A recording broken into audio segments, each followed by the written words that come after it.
ये आपने बात कर ली। अभी हम पढ़ते हैं types of IPv4, right. Okay, तो इस वीडियो में हम बात करेंगे अभी वाले पार्ट में कि IP एड्रेस के टाइप्स कितने हो सकते हैं। ठीक है, तो यहाँ पे हमने लिखा है public address and private address. तो एक स्क्रीन शो करता हूँ आपके सामने, उससे अपने को टाइम बचाते हुए और जल्दी से कर पाएंगे हम। चलिए, तो IP address then types of IP address, ये वाली स्क्रीन देखिए ज़रा, राइट। तो बोलता है कि 3 तरह से आप IP के टाइप्स बता सकते हो, 3 बेसिस पे। पहला है कॉन्फ़िगरेशन कैसे करते हैं, उसके बेस पे 2 टाइप है, स्टैटिक एंड डायनामिक IP। और कितने IP अवेलेबल आपके पास हैं उसके बेस पे 2 हैं, वर्जन के बेस पे, right. IP version 4 and IP version 6।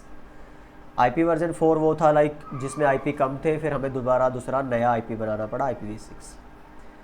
Network जो टाइप है, ये हम नेटवर्क जब थोड़ा डेप्थ में जाएंगे नेटवर्क, और उसके हमने पिछली वीडियो में भी आई थिंक बात करी थी, आप वो वीडियो एक बार ज़रूर देखिए, फंडामेंटल्स वाली फर्स्ट वीडियो, जिसमें टाइप्स ऑफ नेटवर्क, कौन कहाँ यूज है, किसकी क्या कैरेक्टरिस्टिक और क्या फीचर्स हैं, कौन कितने डिस्टेंस तक रहता है, ये सारी हमने उसमें बात की है।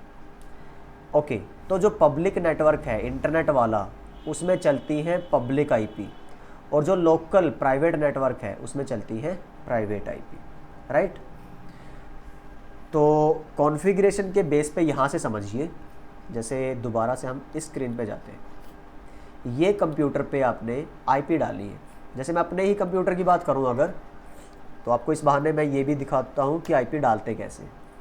ओके, तो ये कमांड थी ncpa.cpl नेटवर्क कंट्रोल के लिए। तो आप किसी भी, ये आपके कार्ड्स हैं, राइट।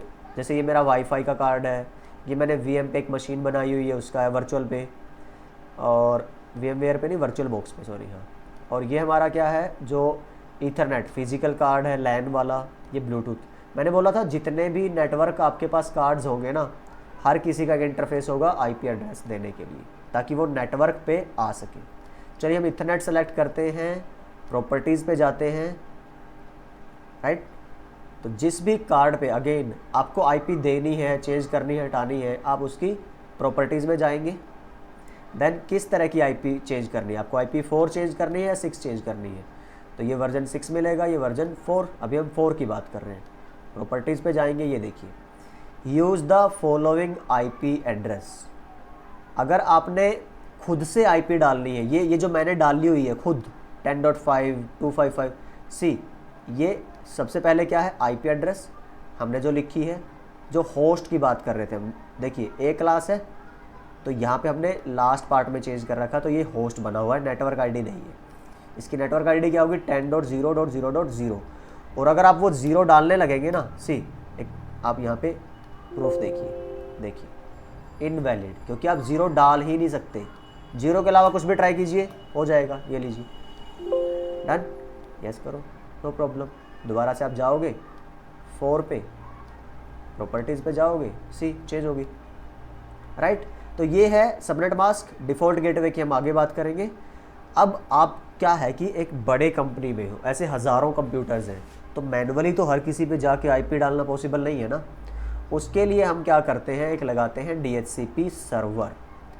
तो यहाँ सपोज करो हमने ले लिया एक सर्वर, लगाया, इसको सेम नेटवर्क की IP दी, और उस सर्वर का एक ही काम बना दिया हमने कि बॉस आपका काम है ये जितने भी डिवाइस होंगे इस नेटवर्क में, सबको IP एड्रेस उठा के देना। तो जो भी, चाहे इसमें चाहे आपके 10,000 1,00,000 कितने भी डिवाइसेस हो, बस उस पर जाके उस डिवाइस पे और आपने यहाँ पे क्लिक करना है, इस तरह से ओके करोगे, वो अपने आप से IP उठा लेगा। ठीक है, वो IP कॉन्फ़िगर आपको करने कहाँ पड़ेंगे, इस सर्वर पे तो सब कुछ करना पड़ेगा आपको। जैसे इसमें थोड़ा सा इंटरफेस दिखाऊँ, सर्विसेज है, DHCP, तो ये देखिए, ये सारी सेटिंग करनी पड़ती है इसके अंदर, ऑन करो और फिर नाम दो, ये सब बाद में बात करेंगे हम, राइट। तो जब भी आप DHCP सर्वर यूज़ करते हो, अच्छा स्टैटिक के केस में, ये जो हम अभी IP डाल रहे हैं, ये देखिए, ये स्टैटिक है, इसको हम बोलते हैं जो खुद IP डालना का प्रोसेस है, मैनुअल IP डालने का प्रोसेस, यह है स्टैटिक। और जब DHCP कॉन्फ़िगर कर रखा हो, तो यहाँ पे एक आईपी आती है। पर जब किसी वजह से DHCP तक मेरा कंप्यूटर ना पहुँच पा रहा हो, कम्युनिकेशन लिंक नहीं बन पा रहा है, तब जो आईपी आती है उसको बोलते हैं अपीपा। ये देखिए मैंने जो यहाँ लिखी थी रेंज, तो ये वही रेंज आएगी। अपीपा वाला जो मैंने मिस किया था लास्ट टाइम, ये देखिए, तो ये वही रेंज है। तो चलो इस बहाने हमारा ये भी पॉइंट क्लियर हुआ कि अपीपा क्या है। तो अपीपा क्या हुआ, स्टैटिक में तो इसका कोई गेम ही नहीं है। जब आप डायनामिक आईपी यूज़ करते हो DHCP सर्वर की हेल्प से, तब अगर आपका DHCP तक आपका कंप्यूटर नहीं पहुंच पा रहा, कोई लिंक का इशू है, तो तब जो आईपी उसको मिलती है, तब मिलती है अपीपा की आईपी। इस तरह से फाइन। अब पब्लिक और प्राइवेट आईपी और ये सब के लिए हम दोबारा से अपनी इमेज पे चलते हैं, यहाँ वाली पे। ओके, स्टैटिक और डायनामिक क्लियर हुआ। स्टैटिक जो नेटवर्क इंजीनियर खुद 1 बाय 1 हर एक डिवाइस पे जाके डालेगा, डायनामिक जो नेटवर्क में सर्वर लगा होगा वो खुद प्रोवाइड करवाएगा सबको। अच्छा, अवेलेबिलिटी के बेस पे जब शुरू हुआ था इंटरनेट और नेटवर्क, आपका नेटवर्किंग की वर्ल्ड जो था, IPv4 ही होता था, IP वर्जन 4, जो हम अभी पढ़ चुके हैं इतना सारा। पर दिक्कत क्या हुई, जब 1990s तक आते आते नेटवर्क पे डिवाइसेस बहुत ज़्यादा बढ़ने लगे। कोई किसी वेंडर का है, कोई किसी का है, कोई कंप्यूटर है, कोई आपके स्मार्ट फ़ोन्स हैं, और भी बहुत तरह के डिवाइसेस हैं। तब IPv4 जो नंबर थे वो कम पड़ने लगे। तो आईना जो नंबर में डील करती है, उन्होंने सोचा कि बॉस ऐसे तो 2000 तक भी हम अपना इंटरनेट को सस्टेन नहीं कर पाएंगे, तो आगे तो बहुत दूर की बात है। तो अपने को एक नया सोल्यूशन चाहिए।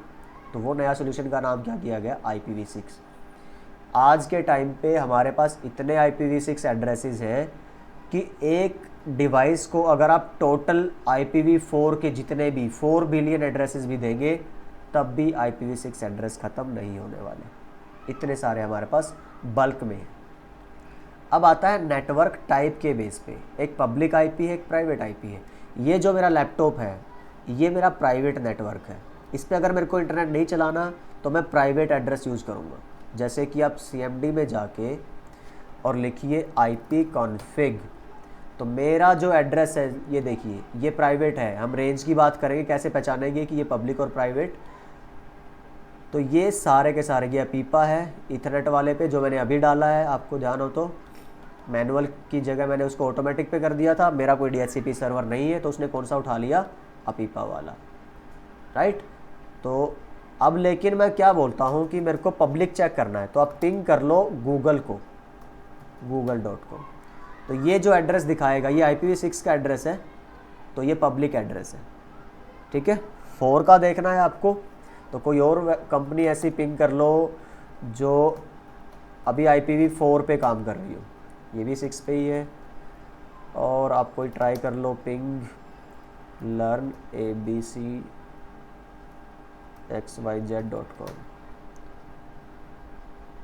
तो ये देखिए, ये जो कंपनी अभी भी IP4 यूज़ कर रही है, तो ये जो है ये इसका पब्लिक IP है, राइट। तो किसी भी सर्वर को, किसी कंपनी को अगर इंटरनेट यूज़ करना है, तो उनके पास एक पब्लिक IP होनी चाहिए।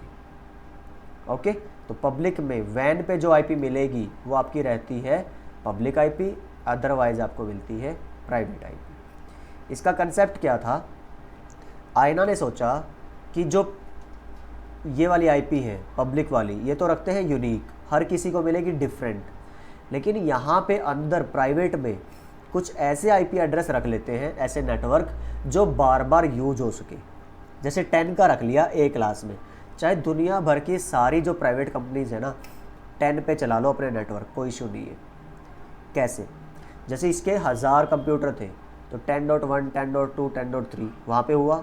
इसमें 1000 कंप्यूटर थे, 10.1, 10.2। अब ये तो डायरेक्ट एक दूसरे से जुड़ने वाले नहीं है ना, तो कॉन्फ्लिक्ट नहीं होगा। ये कंपनी इस कंपनी से अगर कॉन्टैक्ट करना चाहती है, तो वो करेगी आपका इस बाहर की लाइन के थ्रू। और बाहर की लाइन कौन सी है, पब्लिक। यहाँ पे IP कैसे हैं, यूनिक, अलग अलग, तो इनसे वैसे ही कॉन्फ्लिक्ट नहीं होना है हमारा। समझ पा रहे हैं। तो रीयूजेबल होती है आपकी प्राइवेट IP और यूनिक होती है पब्लिक IP।